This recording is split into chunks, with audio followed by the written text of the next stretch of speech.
Konnichiwa viewers. Hope you're all doing great. Today I'm going to explain the second episode of Bungo Stray Dog Season 1. So let's begin. পরের দিন সকালে আচ্ছুসির ঘুম ভাঙতে সঙ্গে সঙ্গে ওর আগের দিনের কথা মনে পড়ে যায় এবং ও নিজের ডান হাতটার কথা ভেবে চমকে উঠে পড়ে এবং ডান হাতের দিকে তাকাতেই দেখে যে ওটা আগের মতো হয়ে গেছে, নর্মাল। দিয়ে তারপরে কিছুক্ষণ পর ও চারিদিকটা তাকায় এবং দেখে যে ও একটা ঘরের মধ্যে একটা বিছানায় শুয়ে আছে। এতদিন পরে একটা ঘরের মধ্যে শোয়া, ছাদের তলায় শোয়া সত্যি আচ্ছুসির জন্য অনেক বেশি আরামদায়ক ছিল। সব কথা ভাবতে ভাবতে আচ্ছুসির মাথার কাছে রাখা একটা ফোন বেজে ওঠে। এবার আচ্ছুসির ফোনটাকে পিক আপ করার চেষ্টা করে, কিন্তু আচ্ছুসি প্রথমে বুঝতে পারে না যে কোন সুইচটাতে পিক আপ করতে হয়, কিন্তু অনেকক্ষণ পরে ও সেটা বুঝতে পেরে যায় এবং ওই ফোনটাকে ধরে এবং ফোনটাকে ধরতেই দেখে যে ওটা ডাজাই ফোন করেছে ওকে। এবং ডাজাই ওকে সিরিয়াসলি বলতে থাকে যে একটা খুবই দুর্ঘটনা ঘটে গেছে, তোমাকে তাড়াতাড়ি আসতে হবে, তাই তুমি তাড়াতাড়ি তোমার মাথার কাছে রাখা ইউনিফর্মটা পরে নাও এবং আমি যেটা বলছি সেটা করো। আচ্ছুসি ডাজাইয়ের কথার মতো ওই ইউনিফর্মটা পরে নেয় এবং ডাজাই ওকে বলতে থাকে যে তুমি একটা কাজ করো, তুমি ঘর থেকে বাইরে আসো, বেরিয়ে আসার পরই ভালো করে দরজাটা লক করে নেবে এবং তারপরেই তুমি পিছন দিকে তাকাও। এবং পিছন দিকে তাকাতেই দেখে যে ডাজাই একটা ড্রামের ভেতরে আটকে আছে। সেটা দেখে আচ্ছুসি ছুটে ছুটে সিঁড়ি দিয়ে নিচে নেমে আসে এবং ডাজাইকে দেখে বলে, এটা কি করে হয়েছে? তুমি কি কোনো ক্রিমিনাল অ্যাটাক করেছিল তোমাকে, বা কোনো খতরনাক ডাকাতরা? ডাজাই বলল, না, ওইসব কিছুই হয়নি, আমি সুইসাইড কমিট করার চেষ্টা করছিলাম। এইভাবে আমি একটা নতুন মেথড পড়েছি যার মাধ্যমে একটা মানুষ নিজেকে ড্রামের ভেতর আটকে নিয়ে মরতে পারে, কিন্তু আমি এটার মধ্যে সত্যি অনেক সাফার করছি, তাই তুমি আমাকে বাঁচাও আচ্ছুসি। আচ্ছুসি বললো, তুমি তো সুইসাইড কমিট করতে চাও, তাহলে তো ঠিকই আছে, থাকো তুমি এরমভাবে। এবার আচ্ছুসি বললো যে তুমি আমাকে ডাকার বলে তোমার বন্ধুদের ডাকতে পারতে, তুমি তো ওদেরকে বেশি টাইম ধরে চেনো। বললো কি যে ডাজাই তখন যে আমি আমার বন্ধুদেরকে ফোন করেছিলাম, কিন্তু তারা আমার কথা শুনে কথাটাকে হেসে উড়িয়ে দিয়েছে, আবার কেউ কেউ কংগ্রাচুলেশনও বলে গেছে, কারণ আমি আটকে গেছি বলে। দিয়ে তারপরে আচ্ছুসি সেটা শুনে সত্যি খুব অবাক হয়ে যায় এবং বুঝতে পারে না যে এগুলো কি করছে ডাজাই। তারপরে ডাজাই অনেকবার রিকোয়েস্ট করতে থাকে আচ্ছুসিকে বাঁচানোর জন্য যে আমি সত্যি খুব সাফার করছি, প্লিজ আমাকে বাঁচিয়ে নাও। দিয়ে আচ্ছুসি ফাইনালি ওই ড্রামটার মধ্যে লাথি মারে এবং ডাজাই ওই ড্রামটা থেকে বেরিয়ে আসে। এরপরে ডাজাই আচ্ছুসিকে থ্যাংক ইউ বলে এবং ওরা একটা জায়গায় বসে পড়ে। সেখানে বসে বসে আচ্ছুসি আগের দিনের কথাগুলো ভাবছিল যে ডাজাই যে ওকে বললো যে ও একটা আর্ম ডিটেকটিভ এজেন্সির মেম্বার হয়ে গেছে, কিন্তু এটা আচ্ছুসি কিছুতেই নিজেকে মেনে নিতে পারছিল না, কারণ অত একটা নাম করা অর্গানাইজেশন এবং এতটা পাওয়ারফুল অর্গানাইজেশনে কী করে ও একটা মেম্বার হতে পারে। এবং সেটাই ও ডাজাইকে বলতে থাকলো যে তুমি একটা কাজ করো, আমি না আর্ম ডিটেকটিভ এজেন্সির মেম্বার কী করে হব না, যে আমি তো নিজে এবিলিটিটাকে কন্ট্রোলই করতে পারিনি। এবং ডাজাইকে আরও বললো যে তুমি একটা কাজ করো, আমাকে তুমি একটা আরও সফট কোনো নর্মাল কাজে যোগ করো যেটাতে খুবই ইজিলি কাজ হয়ে যাবে, এই সমস্ত এবিলিটির কথা যেন না আসে সে জায়গায়। তখন ডাজাই বললো, তুমি তাই চাও, বেশ ঠিক আছে, তাহলে তাই হবে, আমি তোমাকে একটা ওরকম জবের সন্ধান দিতে পারি, তুমি আমার সাথে চলো। এরপর ওরা রাস্তা দিয়ে চলতে থাকে এবং ডাজাই আচ্ছুসিকে একটা জায়গায় নিয়ে যেতে থাকে জব ইন্টারভিউয়ের জন্য। এবার ডাজাই যেতে যেতে আচ্ছুসিকে বলে ওই জবটার জন্য একটা এক্সাম হবে। এবার সেটা শুনে আচ্ছুসি একটু চমকে যায় এবং ভয়ও পেয়ে যায় যে এক্সাম। যে তখন ডাজাই আচ্ছুসিকে জিজ্ঞেস করে, তুমি কি লিখতে পারো? তখন আচ্ছুসি বললো যে হ্যাঁ, আমাকে অরফানেজে লেখা শিখিয়েছিল, আমি পারি লিখতে। তখন ডাজাই বললো, ব্যাস তাহলেই হবে, আর কিছু লাগবে না। দিয়ে তারপর ওরা রাস্তা দিয়ে চলতে থাকে। ঠিক সেই সময়তেই কুনিকিরা চলে আসে এবং কুনিকিরা ডাজাইকে আবার বকাবকি শুরু করে। এবার ডাজাই বলে, আমি কি করলাম আবার? তখন কুনিকিরা বলে, আমি তোমাকে কখন থেকে খুঁজছি আর খুঁজে পাওয়া যাচ্ছে না, আবার কোথায় কী রকম গোল পাকাচ্ছিলে? তখন ডাজাই বললে, আমি কি গোল পাকালাম, আমি কোনোদিন গোল পাকাই, আমি তো খুব ভালো। তখন কুনিকিরা বলল, তোমার রেকর্ড তো তা বলে না, তোমাকে তো সবসময়তে কিছু না কিছু গন্ডগোল করতেই পাওয়া গেছে। এই সেটা শুনে ডাজাই বলে, আমি ওরকম করি না। তখন কুনিকিরা বলল, তুমি একটা আর্ম ডিটেকটিভ এজেন্সি মেম্বার হওয়া সত্ত্বেও আমাদের নাম মাটিতে মেশাচ্ছ। এবং ওর ডায়েরিটা খুলে ডাজাইয়ের সমস্ত প্রিভিয়াস যে সমস্ত গন্ডগোলগুলো খুলেছিল ওগুলো বলতে থাকে। এটা শুনে ডাজাই কুনিকিরাকে বলে যে এটা তুমি কি করছো, এবং আর নাটক করতে থাকে। যে এটাতে আমি সত্যি খুব আঘাত পাচ্ছি, এই সমস্ত কথা আমাকে বলো না, আমি নিতে পারছি না এই সমস্ত কথা, তুমি এরমভাবে আমার আগেকার কথাগুলো ফাঁস করতে পারো না আচ্ছুচির সামনে।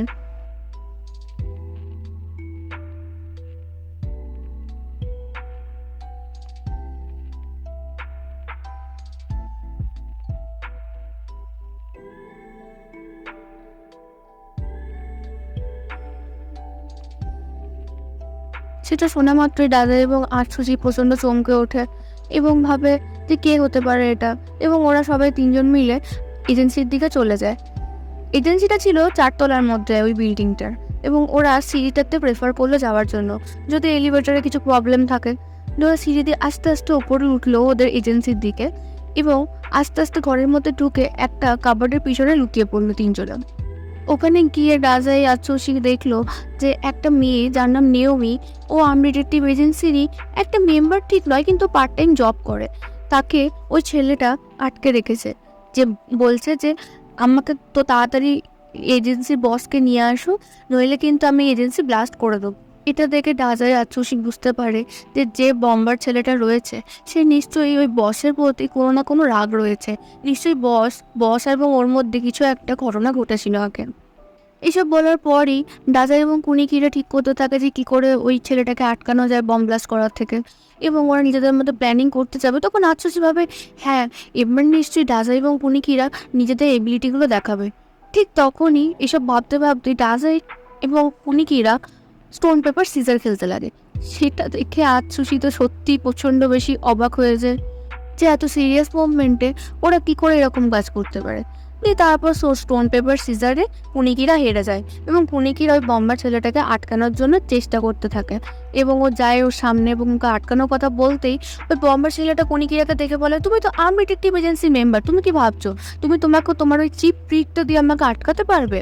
যাও চুপটি করে টেবিলটার ওপর উঠে ঘোড়া হয়ে দাঁড়িয়ে পড়ো, নইলে কিন্তু আমি এজেন্সিটাকে উড়িয়ে দেবো। সেটা শুনতেই কুনিকিরা চুপটি করে টেবিলের ওপর গিয়ে ঘোড়া হয়ে যায়। এরপর রাজাই বলে আচ্ছুসিকে যে আর্মি ডিটেকটিভ এজেন্সি মেম্বারগুলোকে ওই ছেলেটা সত্যি ভালো করে স্টাডি করে এসছে, ওই জন্য কুনিকিরাকেও চেনে। এবার আমি যদি চাই তাহলে আমাকেও চিনবে। এটা শোনা মাত্র আচ্ছুসি বুঝে যায় যে দাদাই ওকে ফাঁসানোরই প্ল্যান করছে। দিয়ে ওটা বলতে না বলতেই ও দাদার দিকে তাকায় এবং দাদার ওর দিকে তাকাতে থাকে। দিয়ে তারপর আচ্ছুসি বলে আমি কিছু করতে পারবো না। দাদাই বলে কিচ্ছু হবে না, তুমি শুধু যেটা বলছি সেটা করো। দিয়ে দাদা ওকে একগুচ্ছ নিউজ পেপার হাতে ধরিয়ে দেয়, এবার বলে কি যে তুমি ওই বম্বার ছেলেদের সামনে যাও এবং অ্যাক্টিং করো যেন তোমরা একটা খুব ডিপ্রেসড এবং মানে হারা হওয়া মানে একটা মানুষ, ঠিক আছে, কিন্তু তুমি তাও বাঁচতে চাও। এইভাবে তুমি একটা ক্রিয়েট করো, আমি জানি তুমি এটা করতে পারবে। ঠিক সেই সময়তে সুযোগ বুঝে আমি এবং কুনিকিরা অ্যাটাক করে দেবো। দিয়ে তারপর আচ্ছুসিকে দাজাই ঠেলে দেয় ওই ছেলেটার দিকে। দিয়ে আচ্ছুসি আস্তে আস্তে পা কাঁপতে কাঁপতে ও এগোয়, এবং ওই বম্বার ছেলেটা জিজ্ঞেস করে তুমি আবার কে, তুমি কোথা থেকে চলে এলে? দিয়ে আচ্ছুসি বলে না না, আমি এজেন্সি কেউ নই, আমি হলাম কি একটা নিউজ পেপার ম্যান, আমি এখানে নিউজ পেপার ডেলিভারি করতে এসেছিলাম। দিয়ে বম্বার ছেলে বলছে তুমি তাহলে এইসব জিনিসে জড়ালে কেন, তুমি তো পালিয়ে যেতে পারতে। তখন আচ্ছুসি বললো দেখো তুমি যেটা করছো সেটা কিন্তু ঠিক নয়, এবং আচ্ছুসি নিজের একটা অ্যাক্টিং স্টার্ট করে দিল যে দেখো আমার জীবনেও কিছু নেই, আমার না শোয়ার একটা ঘর আছে, না মা বাবা রয়েছে, না আমার ফ্রেন্ডস আছে, তাও তো আমি বেঁচে আছি বলো। তুমি যদি এই বম ব্লাস্টটা করে দাও তাহলে তো তুমিও বাঁচতে পারবে না, এই সুন্দর পৃথিবীটা তো তুমি এনজয় করতে পারবে না। এই সুন্দর পৃথিবীতে এনজয় করার জন্য অনেক কিছু আছে। তখন বম্বার সেটা কোশ্চেন করে আচ্ছুসিকে যে কী আছে বলো তো এমন। তখন আচ্ছুসি বলে বুঝতে পারে না কী হবে এবং প্যানিক করতে থাকে, এবং তারপরে কিছুক্ষণ পর বলে যে চায়ের সাথে ভাত কত সুন্দর খাবার বলো তো, এটা কি তুমি আর কোনোদিন এনজয় করতে পারবে? এটা শুনে কুনিকিরা ডাজাই দুজনের খুব একদম মানে অবাক হয়ে যায়। দিয়ে বম্বার ছেলেটা কিন্তু আরও খুব রেগে যায়, দিয়ে বলে কি তোমরা এসব কথা বাদ দাও এবং এখানকার যে বস আছে তাকে তাড়াতাড়ি নিয়ে আসো। দিয়ে তারপর আচ্ছুসি ওর একদম মুখের সামনে চলে যায়, এবং মুখের সামনে যাওয়ার পরই ওই ছেলেটার ভুল করে হাত থেকে ওই বমের যে সুইচটা ছিল ওই সুইচটা হাত থেকে পড়ে যায়, এবং সেই সময়তেই সুযোগ বুঝে কুনিকিরা নিজের এবিলিটিটা দেখায় এবং হাতের মধ্যে একটা স্টান গান নিয়ে নেয় এবং ওই ছেলেটার দিকে অ্যাটাক করতে থাকে। দিয়ে ছেলেটা খুব চমকে যায় এবং মাটিতে পড়ে যায়, এবং কুনিকিরা ওকে ধরে ফেলে, এবং কুনিকিরা ওকে ধরে ফেলার পর রাজাই বেরিয়ে আসে এবং বলে সত্যি আমরা খুব ভালো কাজ করলাম। দিয়ে তারপর এইসব বলতে বলতেই ওই ছেলেটা হুট করে কুনিকিরাকে ছাড়িয়ে নেয় নিজের হাতটা এবং ওই বমের সুইচটাকে টিপে দেয়, এবং সেটা দেখতেই বমের 30 সেকেন্ডের টাইমার স্টার্ট হয়ে যায়। সেটা দেখে আচ্ছুসি তো প্রচণ্ড প্যানিক করতে থাকে এবং যে মেয়েটাকে বাঁধা ছিল নিয়মি, ও আচ্ছুসির দিকে তাকায়। সেটা ভাবতে ভাবতে আচ্ছুসি মনে পড়ে যায় যে ডাজাই বলেছিল যে এই বমের এফেক্টটাকে কমানো যাবে যদি ওকে কিছু দিয়ে চাপা দিয়ে দেওয়া হয়। সেটা মনে করতেই আচ্ছুসি আশেপাশে কোনো একটা এমন জিনিস খুঁজতে থাকে যেটা দিয়ে ওই বমটাকে চাপা দেওয়া যাবে, কিন্তু কিছু না পেয়ে আচ্ছুসি ঠিক করে এবং আচ্ছুসি প্রথমে মেয়েটাকে দূরে সরিয়ে দেয় কুনিকিরার দিকে এবং আচ্ছুসি ঠিক করে যে ও নিজেই ওই বমটার ওপর যদি চেপে শুয়ে পড়ে তাহলে এই এজেন্সিকে বাঁচানো সম্ভব এবং বাকি যে মানুষগুলো আছে তারাও বেঁচে যাবে। এবং ও নিজেকে এমনিতেও কিছু ওয়ার্ড মনে করতো না, তাই কিছু না ভেবেই ওই বমটাকে ওপর জড়িয়ে ধরে শুয়ে পড়ে। সেটা দেখে রাজা এবং কুনিকিরা ওকে আটকাতে যায়, বলে কিছু কী করছো, তুমি কি পাগল হয়ে গেছো কিছু। কিন্তু এইসব কথা আচ্ছুসি শোনে না এবং বমের টাইমারটা শেষ হয়ে যায় এবং চারিদিকে একটা ফ্ল্যাশ হয়। বমটা কিন্তু টাইম শেষ হওয়ার পরও ফাটে না। সেটা দেখে আচ্ছুসি তো কিছু বুঝতে পারে না এবং ডাসাই এবং কুনিকিরা বলে, আচ্ছুসি তুমি সত্যিই বোকা আছো, এরমভাবে কেউ বমের ওপর শুয়ে পড়ে। সেটা দেখে আচ্ছুসি মাথায় তো কিছুই ঢুকতে থাকে না। দিয়ে তারপরে যে ছেলেটা বম্বার সেজেছিল সে বলে কি যে আমি এই ডিটেকটিভ এজেন্সির মেম্বার এবং আমার নাম তানিজাকি এবং এটা আমার বোন নিয়মি। ওরা ভাই বোন হলেও ওদের মধ্যে সম্পর্কটা একটু অন্যরকম ছিল। সেটা দেখে আচ্ছুসি ভাবে কি যে এটা সত্যিই ভাই বোন এবং আসলের মাথাতে তাও ঢুকতে থাকে কি বমের পুরো ঘটনাটাই একটা অ্যাক্টিং ছিল।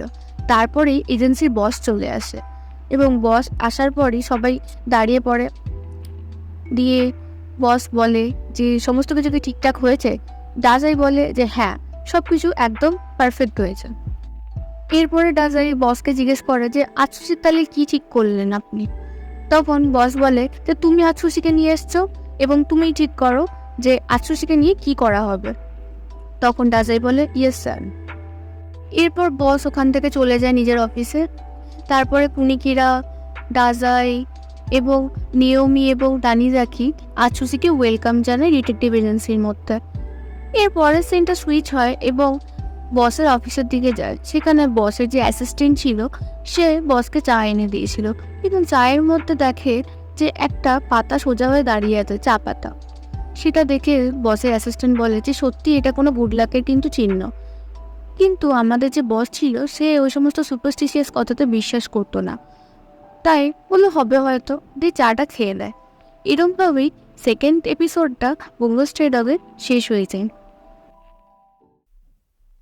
So if you like this video, let me know in the comment which anime should I explain next. Hit the like button, subscribe me, and don't forget to hit that notification bell to get my video as soon as possible.